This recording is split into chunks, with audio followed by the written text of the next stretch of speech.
Hello, hello, hello. 1 minute late, it started like blinking on me. And so I said, you know what? I'm going to plug in. And then it took a while for it to connect. So hopefully I won't be in and out. All right. We are going to talk about the things that we are struggling with. We're going to peel back the onion and try to get to the root cause.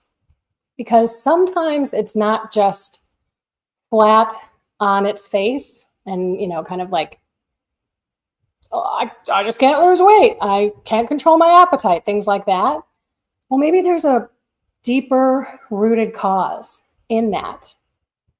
Maybe there was something that happened to you as when you were a child, or maybe your parents weren't around, losing weight is just one thing. There are so many other things that we battle with on a regular basis that if we kind of went deeper into why is it that I can't control this thing? Why do I keep falling into that temptation? Why do I keep having these relationship problems with these people in my life? Why is it that I can't stop judging others? And this is going to have everything to do with your participation so that you can share some things that you might be battling. Of course, I don't know your situation. I'll use a few examples of my own, and we'll just kind of go from there. Because, one of the things that I've always battled in my life was just totally too concerned about what other people thought of me. I had this, like, my value was in what you thought of me, and I wanted to be liked by everyone. This goes like way, way down in my life. I can't really remember too much in kindergarten, but, first grade, second grade, when you get into junior high and you're going through all those changes, when you really think about it, that could be like deeply rooted in you. I have since gotten over the sin of vanity. That's what that is, by the way. The sin of vanity is not just caring too much about what you look like, but caring about what other people think about you too much. It's like a disordered relationship with those other people.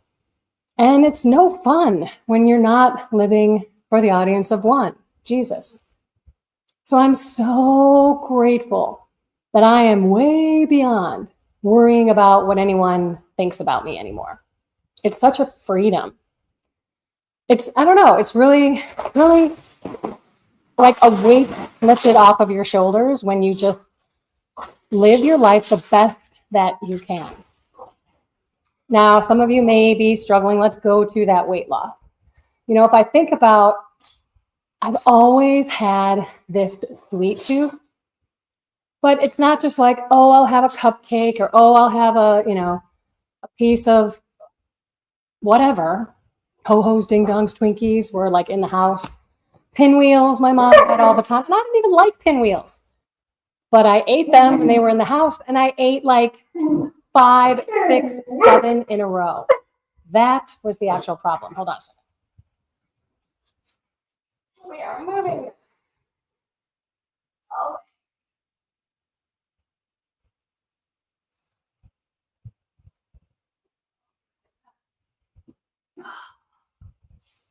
Hold on.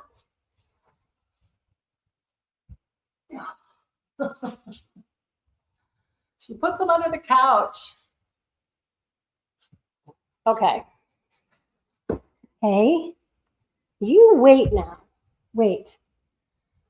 So if I think back to when I was younger, and I just really keep peeling back the onion, like, why couldn't I just have one cookie and be done with it? Instead, I'd have to have 10 and feel so gross. I always battled my weight.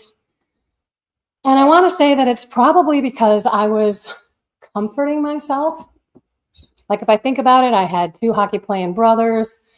My parents were always gone at hockey tournaments, always at their practices. Never at my soccer practices, but then there was a good thing about that because I never had to hear about how badly I played in this you know, game or that game. And I think maybe, which I don't in my mind think, like, why would I be worried about that? Why would I have some sort of inside me, like this trauma that my parents are all about my brothers? But maybe there is something there. Because if I think about it, I wasn't like that all my life. It probably happened 6th, 7th, 8th grade.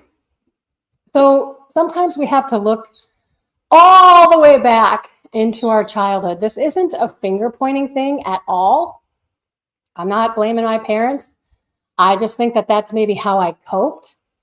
And then, when you eat sugary foods, it gives you that dopamine rush. And I sit there and I think, okay, it was probably to make me feel better, like with the outside world and with my own, family situation. But it's funny because I've never thought that. I'm like, when did this start? When did I have this disordered relationship with food? And then it came to beer and alcohol. And there was another way for me to numb my pain, numb my insecurities. Sorry, I have my fan on in here. It's like 70 something degrees out here today. And it's warm, and I know I'm like wearing my pajamas here today. I wasn't feeling so hot today. I had some friends over this weekend, and I did the same thing. I ate an uncountable amount of cookies. We blew we just ate whatever we wanted to, and all regretted it. I had my feet up because my legs are kind of swollen from just being bloated. And that's not who I am anymore. But why couldn't I just have 1, 2 cookies? So off to confession I go for the gluttony side of the house. And then beer came, and that was another thing. I started drinking in junior year of high school, and it just helped me to put away all of that concern about other people, and it made me feel more comfortable in my skin. And then that, turned into wine, and alcohol was a big part of my life. It was something that I used to take away the stress, because at this time, I'm in college, I'm in, the job market, I'm an executive in corporate America, and it's stressful. So I bought the lie that alcohol, and by the way, marijuana, that's another thing I got into probably, I want to say that was junior, senior year of high school. And that I had a super big problem with, get up and smoke, go out at lunch during my work time, smoke in my car, smoke on the way home, smoke at night. And it's funny because when you think about that drug, what does it do? It gives you these munchies, and then you eat uncontrollably, which just messed with my whole mindset, because now again, I'm eating not to nourish my body. I am just putting junk in it. And if I go back and I start to peel the onion back on my life, I wanted to numb myself.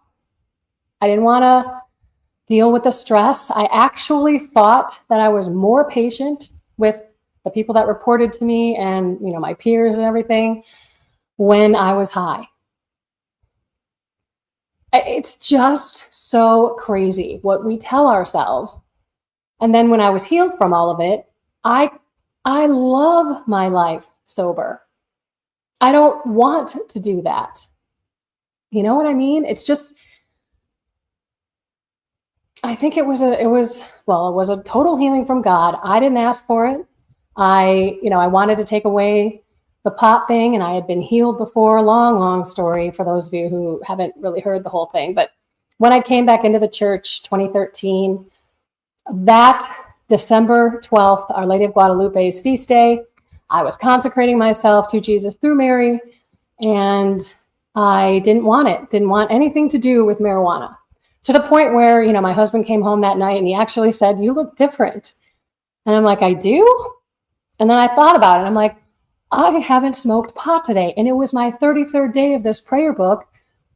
Maybe I am healed. My husband was laughing because never in our relationship was I ever okay with not having marijuana. Like, I would give him my bag and I would say, go hide it somewhere. And he would hide it somewhere in the garage. He had great hiding places.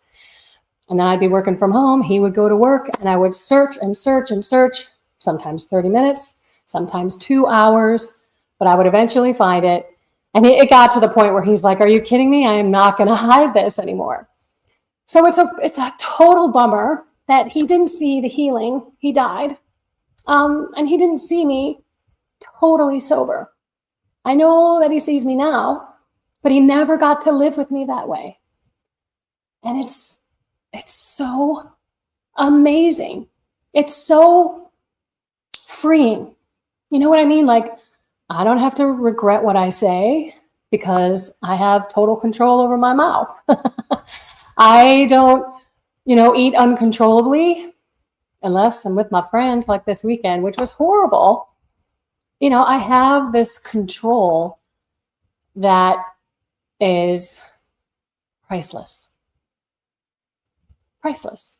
There's something about being the way that God made you to be, not to be a drunkard, not to, I had a pornography issue. I'm kind of going through all my sins here, but that was another dopamine type of rush that I would get. Never knew that it was a mortal sin. Never knew that I was hurting anyone. Like, I'm in my bedroom, nobody's here. No, how could I be hurting anyone? And yes, you can. I remember confessing that to my husband. And he was like, what? Is that why we're not having sex? So yeah, I mean, in the end, there's roots to all of these things.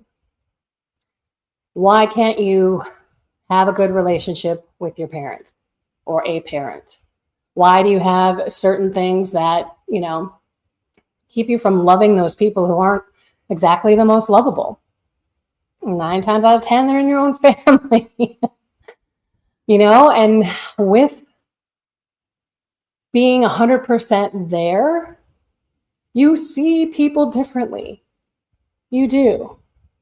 Good evening, sister. Learning isn't concerning. Learning isn't concerning. Interesting. Brother Charlie Lewis Jr. Okay, so if I look back at why it seemed like everyone was doing it around me, prayers for Brian Krebs Sr. and his spouse and children and grandchildren and family. Oh, so sorry. Yeah, I'm thinking he passed away. That's not good. Okay, so anyway, I think people need to just look at the things that are out of control in their life, look at relationships that are not healthy, they're not loving, especially in your own families. There's a reason you are in that family with all of those people. God put you there for a reason. So to love your neighbor as yourself isn't the easiest thing to do. And it's certainly not the easiest thing to do when you're drunk or you're high. I just think about how selfish I was before God pulled me out of the pits of hell. It's amazing. Hang on.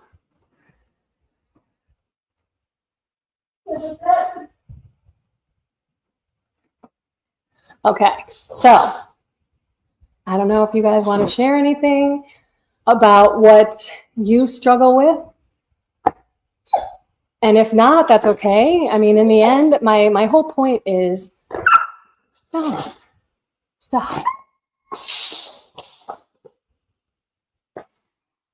Come here. I have a 1 year and 3-month-old puppy.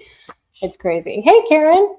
I struggle with slipping into using, I'm going to put it bigger so people don't have to read this. I struggle with slipping into using my phone too much instead of just checking my email daily or texts. That's a great one. I was having a hard time being consistent with prayer, but that's getting better now. You know what? We all have our ups and downs with the prayer. And isn't it the best when you're on the mountaintop when you're praying, but I can't remember who said it, but it was like, it was some saint, I'm sure. Even when you don't feel like praying, oh no, it's in James. Force yourself to pray. And that's so hard. But you know what? God wants us to do that. He wants us to give him our time, even when we don't want to. So, you know what I did? I was watching an Instagram reel from this guy, and he's like, there's a bit of a mental thing with the colors that you see as you're scrolling through your phone, Facebook, Instagram, whatever. And if you turn your phone on grayscale, or like everything's black and white, it works. It's just not as interesting. It's not as visibly entertaining. You know, I don't know if you want to try that. I did it for a day, and it kind of got it out of me. And so you got to sit back to the root cause. So that's another thing, you know, like if you're picking up your phone, why? Because I'm bored. Why are you bored? You know, like, what could you be doing instead of picking up the phone? You know, I think about the hours that I waste looking at my phone. Today was one of them. And it's like you don't even know that you're doing it, you know, until you're like, oh my gosh, I got to get off of this thing. And they're made to addict us. I mean, you're not struggling with anything that other people aren't struggling with unless they have like perfect etiquette with their phone. I mean, I've heard people say, put it in a place. So like somewhere in your bedroom, somewhere in your kitchen, wherever, and keep it there. And then when you're in, you know, the family room or you're somewhere else in the house, you'll get used to not having that constant noise, you know, because I think silence sometimes gets people. But I get it. I get it. I get it. Okay. I struggle with vindictive. Being vindictive? Yeah, you know, I've never had that angry streak or purposefully wanting to hurt someone. You know, I've had one guy in my career that I wasn't fond of. I didn't like want any harm to come to him, but I wanted him to lose his job. I don't know, is that vindictive? Did I tell other people that? No. Did I feel it in my heart? Yes. Did I end up forgiving him and all that he is? Do I pray for him? Yes, I do. It's really quite amazing. I was a professional brewmaster and made all kinds of alcohol, from beer to wine to hard cider. I made it all. The addiction was not the actual drinking. It was the making of it that took all my time. Interesting. You know what? You told me that before, Bobby, and that's interesting that the actual like output of you making it, what did you do? Give it to a lot of people as a present or something? I mean, if you didn't drink it, threw it into the wall. I don't know. I'm sure you had to give it to people. That had to have been so cool, though. I can't imagine the contraptions and all the stuff that you had. That's just amazing. The apple has been bitten, literally. I hear you. Honestly, being honest. I'd rather have you be honest than not honest. Hang on, I'm going to take you off there, Bobby. You know, it's like whatever you do to other people, I know it sounds so like third grade that teachers tell you, you know, treat other people like you would want to be treated. But maybe that's something to just noodle on, or peel back the onion. Why? Why do you feel that way toward people? Is it a lot of people? Is it one person, two people? Is it someone who's hurt you in the past? Or do you just have this kind of everywhere? That's a question. Away from God and my loved ones, sin of not spending time serving God and others. That is all changed. Praise be to God. Yeah, that's awesome. You know, it's amazing when you like fill your time with something that produces fruit, you know. And Karen, I know it's easier said than done, but maybe the next, you put your phone on a Bible.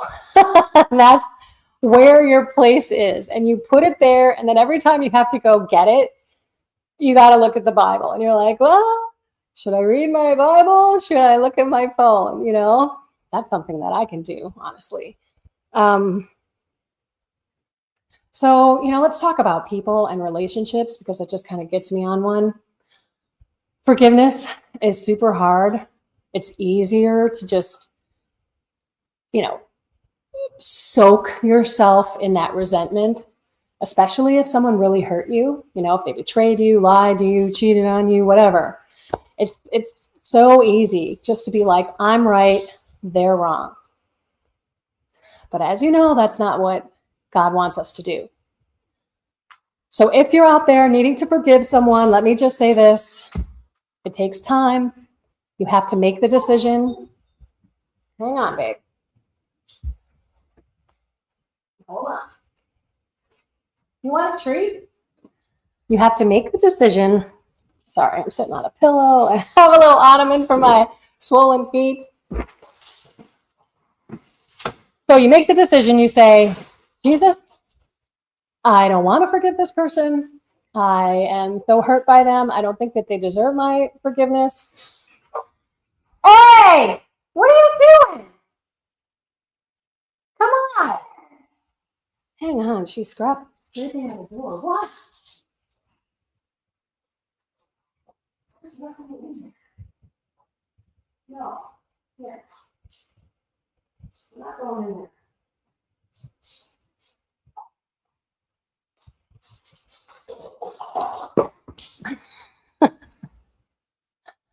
Oh, I know she's so annoying to you guys, but my gosh, look at this thing. Hey, look over here. Say hi, everybody. I ate my food in the bowl back there. Okay. So, God, I don't want to do it, but I'm going to do it because you've asked me. I need you to pray for that person. You need to pray, or Jesus doesn't really pray for people, but I'm going to pray for that person. I need you to heal that person. I remember, you guys, I'm sure you know Father Dan Rehoboth. He was sexually abused by a priest. He has himself become a priest. And when he went through this whole forgiveness process for this priest, like he left the church for like 20 years, came back to be a priest at a very late age, like 33. And, he said this whole forgiveness thing was, I just had to tell Jesus that I didn't want to. I'm really still mad. But you've asked, I'm supposed to. That's your command. Really, we're going to play with this? And he said it took a while, but when Jesus did his job with that priest that abused him, that was when all the feelings went away for him. So there was no resentment. He didn't have any hate or anger. He was praying for him, but now his prayers really mattered. I have another priest friend who's been sidelined, and he and I have talked a bunch of times for no reason other than he's a super holy priest, Listen to confessions during COVID. I mean, I went through a whole general confession with him in the middle. What, honey? Here, have one of these. How about that? You want one of those? Good girl. And he's praying for that bishop that kicked him to the side. And he heard from Jesus, your prayers will save him. Can you imagine that? I mean, this guy is so holy. I don't know if I know a more out there holy priest than this man, personally. I mean, I met a lot of priests in my life, but this one, made for the priesthood. Just amazing. Okay, so that's what you got to do. If you have resentment for someone or lack of forgiveness, give it to God. Say, Jesus, you take it. You make that person the man or woman that they're supposed to be. And then you pray for them, even when your feelings aren't there. It took me 6 months, probably 9 months in total. 3 months I tried to do it myself. Then I asked Jesus to help me. And then, like no hard feelings for either one of these people and that guy that I used to work with. That all was gone. So the feelings will follow. Boredom, I think, leads us to a lot of things. What is that saying? Idle hands are the devil's playground. So are you hanging around your house a lot? Do you find yourself that you're bored, that you're grabbing your phone? Can you maybe instead turn to a hobby, to diving into your prayer life more? I mean, when I was at home and my husband, this is when I left my career, my husband was still working. I would get up, I would pray from like 5 till about 7:30. Then I'd go to daily mass. Then I'd go to adoration. Then I'd come home and I would pray some more. And then I started looking at all of these videos to help me to do mental prayer. And what is it? How do I do it? How do I hear God's voice in his word? That's where I hear him. I don't look at objects, or I do it with the daily readings. And I used to be like, the garage door would open and I'm like, so bummed that I'd have to end my time with God, certainly not what I do today, but I was so close to Jesus. I was just obsessed with praying and hearing his voice. So I don't know. Have you guys ever had that? I need to hear, because if you haven't, maybe that's what you do, where you commit yourself and you get yourself geeked up about it, like it's not easy to just sit down and pick up the Bible and read, but maybe that's your commitment. I'm going to read. We've got Advent coming up. We don't really need any event to have us make these changes, but maybe that's it. Maybe that's one of the things that you say, when I'm bored and I want to grab my phone, instead, I'm going to grab the Bible, which is where my phone is sitting. I don't know. It'll have to make you think, right? Oh, okay. And if it's your parents, or maybe they favored other kids. I don't know if they favored my brothers, but they certainly spent more time there. And I kind of thought it was fine, because I was having parties at the house when they were gone for the weekend. Hey. Oh, she put it on the couch. Hold on. Hey. Come on, hon.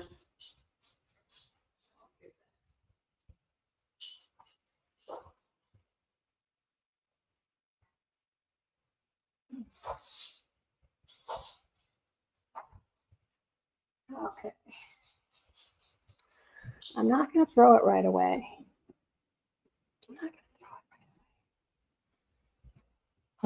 Okay, so, they did the best they could.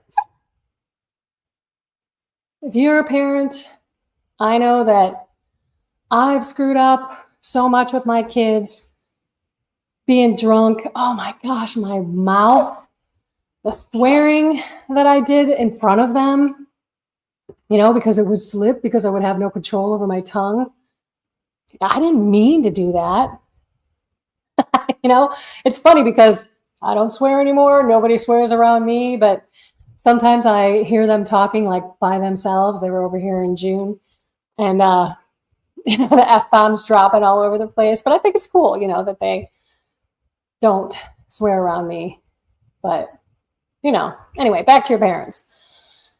They did the best they could, They all were working on something. They all had struggles too. We have to kind of cut our parents some slack here and there. I'm way closer with my mom than I ever have been in my life now. I mean, it's a wonderful thing that she's still here. All right. Oh, I closed my Gmail. Hold on.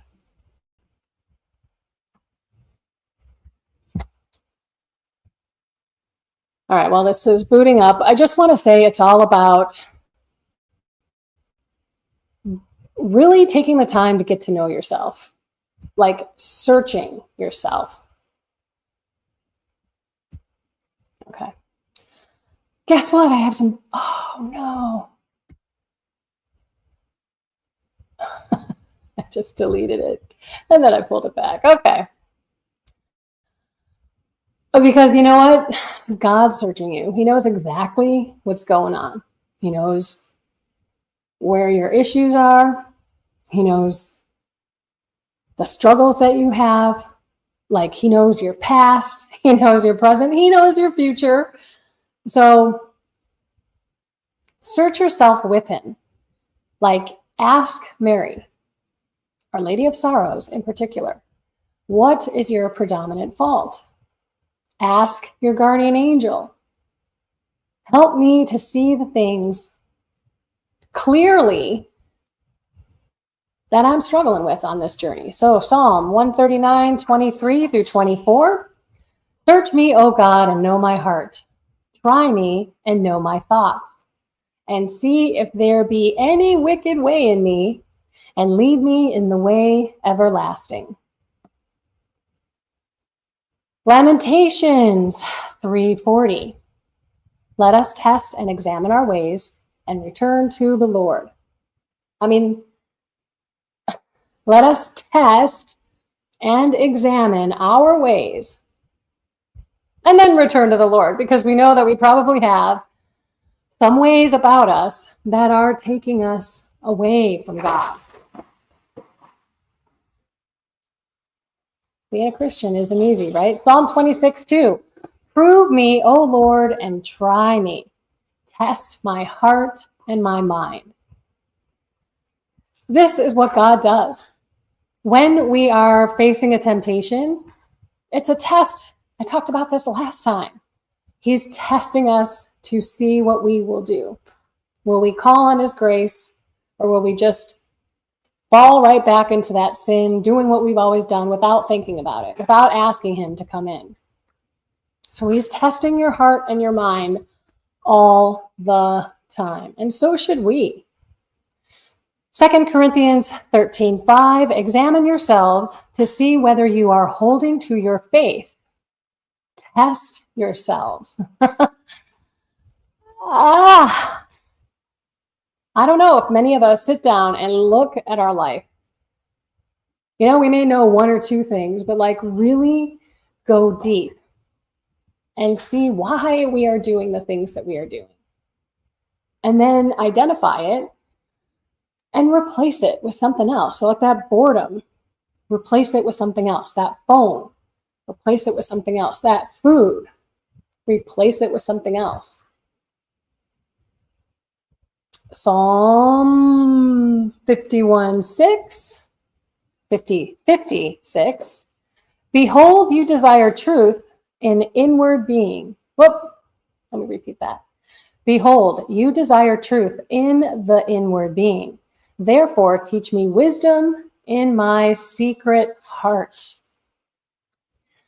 You know, James, the first book of James, all we have to do is ask God for his wisdom without doubt.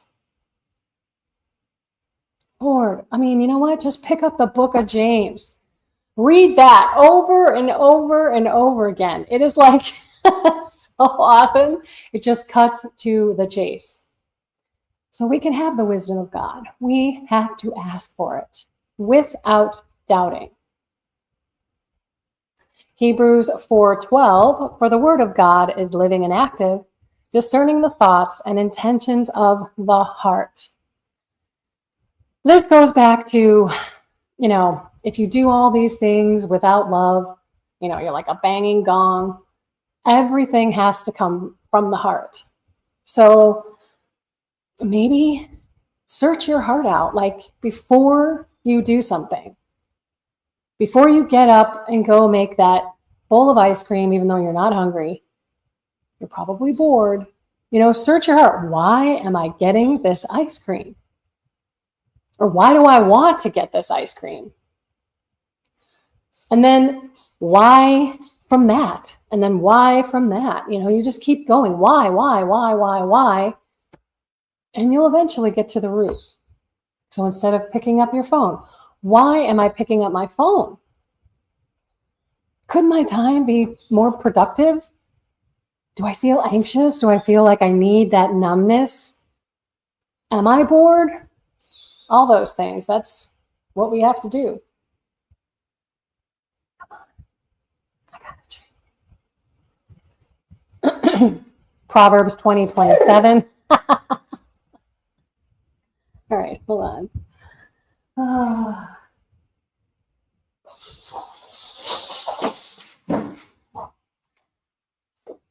All right, Proverbs 20:27. The spirit of man, hey, come on, drop it. The spirit of man is the lamp of the Lord, searching all his innermost parts.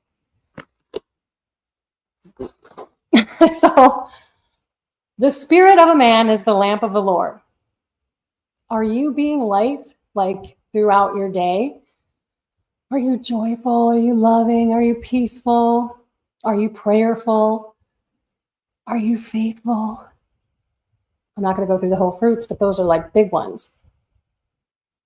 Searching all his innermost parts. What is dirty in you? What isn't shining the light of God? 1 Samuel 16:7. For the Lord sees not as man sees. Man looks on the outward appearance, but the Lord looks on the heart. Hello. That's where it's at. Jeremiah 17:10. I, the Lord, search the mind and test the heart. I know I'm sounding like a broken record, but where is our heart at? And let's say it's getting up and getting that thing of ice cream, and you sit there and you're like, why do I want it? Because I'm bored. Because I want that sweet taste. But where is my heart? Can I offer this up to God and not go in there and get that ice cream? Lord, I offer this to you. I unite this to you on the cross. Teeny tiny little sacrifices like that matter.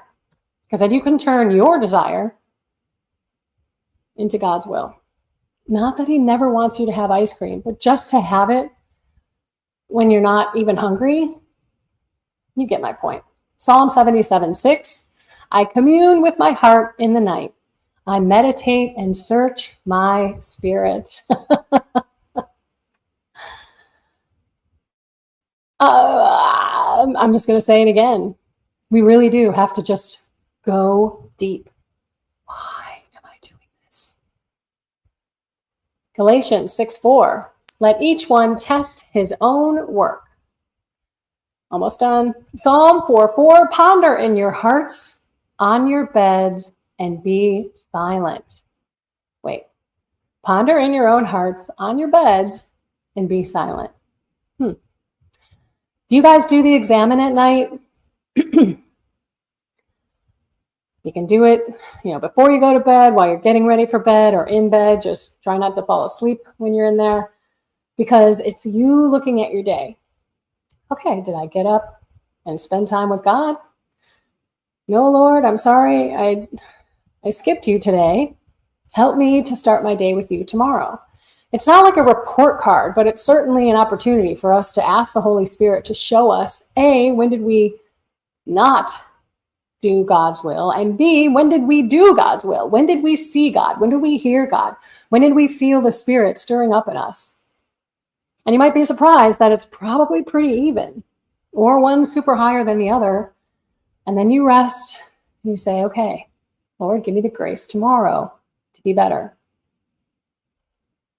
Sometimes you just go to bed and you don't check your heart. Where was I today? Where was God today? And how much did I totally blow him off? Sirach 18-20. Before judgment, examine yourself. In the hour of visitation, you will find mercy. And yes, the Lord is merciful, but we know what we have to do to get to heaven. When you look at a person like Padre Pio, who through a visionary was not in heaven, I don't know. I got a lot of work to do. Wisdom 1:3. For perverse thoughts separate men from God. Okay, coming back to you guys. Oh, StreamYard, you lost connection with Facebook. Hold on. That's so weird. Okay. I don't know if y'all Facebook people are back or not. Okay, Bobby, you got something here. Something always takes its place. The struggle that burdens me now is anger, impatience, and intolerance. Help me, Lord. You know, I appreciate you just putting that out there, Bobby, because we are all struggling with something. Maybe it's not anger for other people. Maybe it's gluttony. Maybe it's not impatience and it's pride, intolerance, judgment. You know, we're all, this is why the journey is not this, you know, angled up and we're always perfect and we always get better. I mean, could I have ever imagined that I wouldn't be like I was all day long praying? You know, I mean, that was my life. And I wasn't exactly in the beginning of my journey. I just had that time. You know what I mean? I have time now, not nearly as much, but I also find myself wasting a lot of it. Speaking of which, again, I wasn't feeling all that great today. I didn't do a Monday motivation. I didn't do a Tuesday motivation. A double whammy tomorrow is coming your way for Wellness Wednesday and Monday motivation. Because I myself am, like, ever since my birthday on Sunday, November 9th, all the way up through this past weekend, I've just been loosey-goosey with eating and, like, looking at it like, well, I got to eat and eat a lot because I'm going to have to stop this. I mean, it's such a warped mind, you know, like that's what some people do around Thanksgiving and Christmas. This is the holidays. I'm going to have every cookie that's at the office and I'm going to go to every party and I'm going to eat. And then you come out like 20 pounds heavier. I mean, I am super bloated. Everything about me aches and hurts because I ate no good food. I mean, I had a burger. Maybe that was good, but I also had the fries. So anyway, I'm at the point where I have to do some big things to get me back on track, like fast or do a 24 fast where I eat in 4 hours and I fast for 20. I mean, it's like I have to do something big for me to kind of kickstart this. So you say, Bobby, that it's anger, impatience, and tolerance. For me, it was gluttony and getting out of laziness and getting back into working out. We talked about that before. We all have something to battle at any given moment. Amen to that. But some of them, like, you know, when I wanted to just be healthier, it was a different reason than to lose weight. I want to be healthy. I want to be strong. I think, Karen, did I tell you that I want to be like standing head? I want to do a handstand and like stay in a handstand. I don't know what else I said to you, but like that would be amazing for me. Just to, I can almost do it, but I can't stay up there. Hey, stop. Bring it here. Bring it here. You want another one? Almost time for bed, babe. Okay. So I guess I'll leave you with this, and this might be a little short one. If we're not really examining ourselves, testing our hearts, all those things that we just heard in all those Bible verses, we're not doing what God's doing in our life. He's testing our hearts. He's testing our minds. What? Did you shove it under there? All right. Hang on, guys. Sorry. Hang on.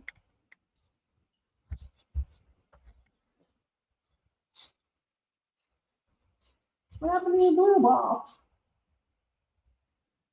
Oh, okay.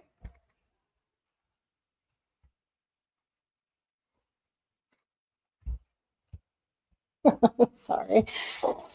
So, hey, you just wait. So I don't know, maybe it's just starting with the Examine tonight. And I used to do it. Is the handstand because you were a cheerleader before? No, it's just like, so I've seen Instagram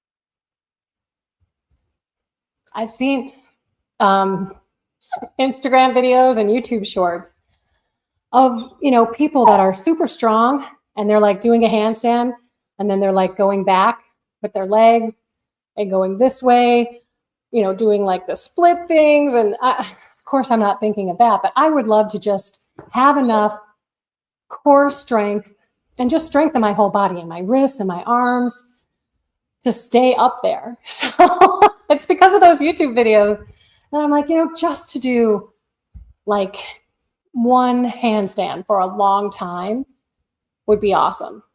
But that takes a lot of strength, and that means I have to build the muscle because right now it has gone down and then the fat went up. So I'm in this stage of the body composition is not where I want it to be. And I haven't even tried a handstand. I have to do it outside because, I will fall over.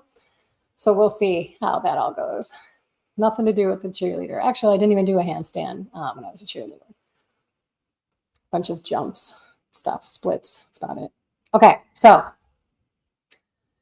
are y'all just going to do a quick Examine tonight? Not a quick one. I mean, this actually takes some time to just sit with God and ask him. Our Lady of Sorrows, your guardian angel, or Jesus, or Mary. Mary is Our Lady of Sorrows, but just saying, what is my predominant fault? There are a lot of amazing videos. And you know what? When you think what your predominant fault is, it probably isn't. Like I would never think mine was pride. What is the one that I think it is? Oh, and it's a weird name. Let me look this up. Predominant faults.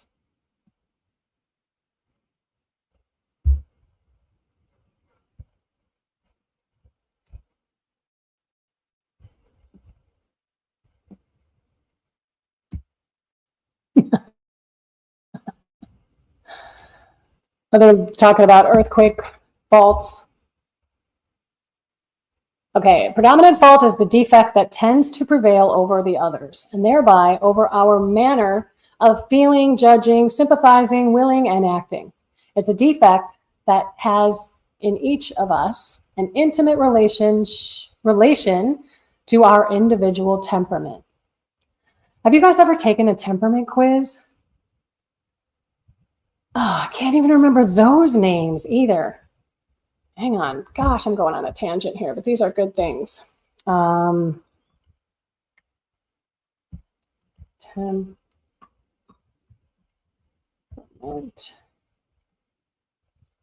quiz.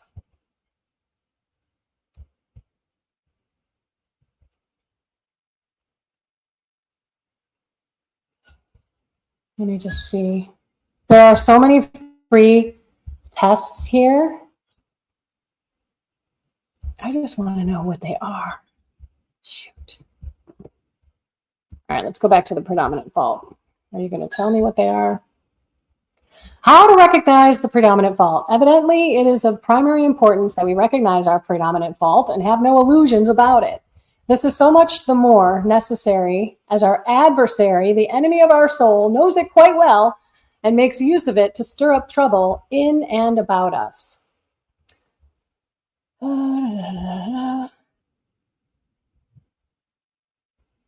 For if we do not know it, we cannot fight it. And if we do not fight it, we have no true interior life. What? It's not even telling us what they are.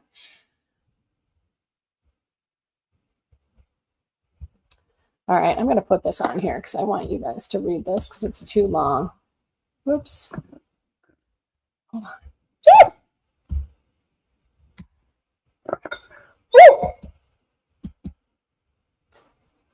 Hang on. Get out of there, Sierra. My God. All right, here's one.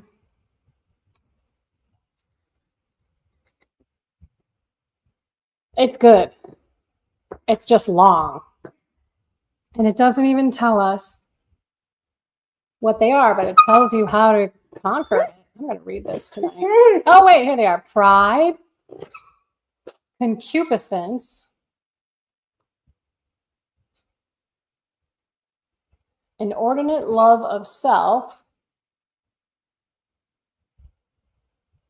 All right, what?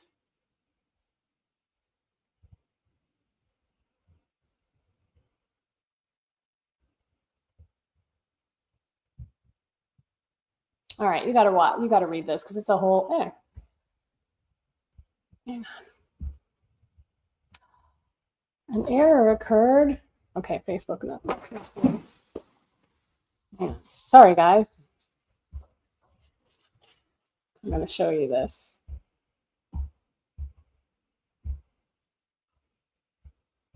Okay. All right, so there's this weird graph here. So this says pride in regard to self, vainglory from which comes disobedience, boasting, hypocrisy, contention, through rivalry, discord, singularity, stubbornness, sloth, hatred of spiritual things, whence are born malice, rancor, whole pusillanimity, I don't even know that word, discouragement. And then this says inordinate love of self. There's concupiscence down here. So I don't know how to read this thing. Theological, here are virtues. So cardinal virtues, I'm not sure. So what I did,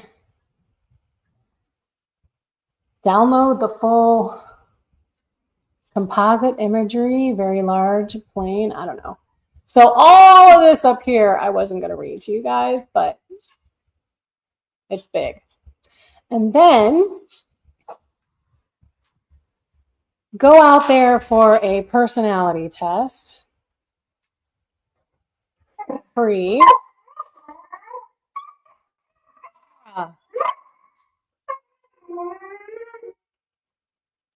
Okay, I just want to look up what the personality types are.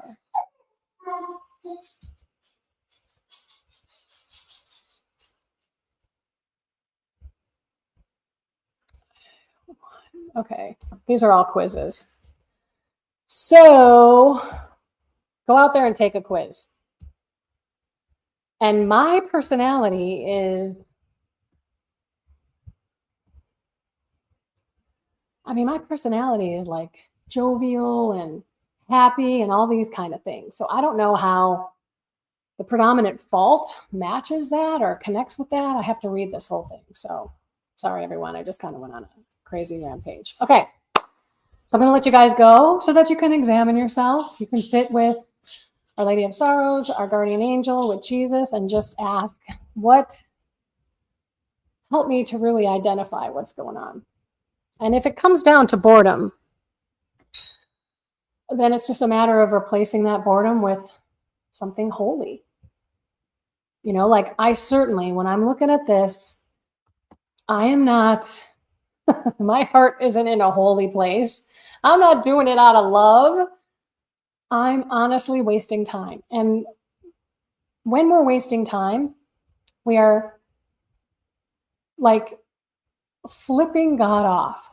He's giving us this time to do these things, to walk, to pray, to work out, to go, help other people, to go visit people in the prisons, help out at your parish. If we really looked at our life and how we spend our time, we have so many hours that we could be doing so many more productive things for our bodies, for our souls, for our minds, right? Soul, mind, and body. I went backwards on that one. For our relationship with Jesus for our prayer life. I mean, I think when things get boring in the prayer life, it's because we're not truly having that conversation. And we're not, bearing our hearts. Like, Lord, I really struggle with this. Pour down the Holy Spirit in me to turn away from this or to do this. You could struggle with something that you should be doing, like working out or praying. Or you can struggle with things that you're not supposed to be doing, like mortal sins or gluttony or anger or that kind of stuff. So just take some time and sit and think, ask the Holy Spirit to guide you through your examen tonight, to guide you in the morning. Like Karen, if it's getting up in the morning and praying, it's like you beg the Lord to give you the desire to pray, because sometimes it is so dry and you might be in a moment of desolation, but it's like you gotta keep doing it and keep asking for grace. And God's going to be proud of you. You're going to be a good and faithful servant if you sit down, even though it's filled with distractions. As long as you don't physically pick this up and start looking at it or doing emails or going elsewhere and not spending that time praying, which I have done. I will get up at 5, I'll get my coffee ready, I'll sit down on the couch. And this, which is what I also pray on. I'll see a little red circle by Instagram and I'm like, oh, I gotta go check that out. Or I gotta go, how did I sleep with my ring? I put this on at night to see how I sleep. Oh, let me look at me getting on my scale. It's just so stupid. So I fall into it too, and only God's going to get us out. All right, everyone. I love you all so much. Find something more with God, soul, mind, and body, because it's truly the only way to get through this. So Bobby, when you get up tomorrow, just be like, I love you, Lord. Help me to love everyone. Help me to be patient and kind. And then the minute that you find yourself being that way, choke that thought, offer it up to Jesus, make it obedient to him and say, Lord, I was just angry at that person who cut me off. I'm offering this one up to you. Please help me. And then you're going to identify it more instead of letting your emotions drive you. It's not easy, but it may help. Okay. All right. Find something more with God, soul, mind, and body. As I said, have a blessed and inspired night. A good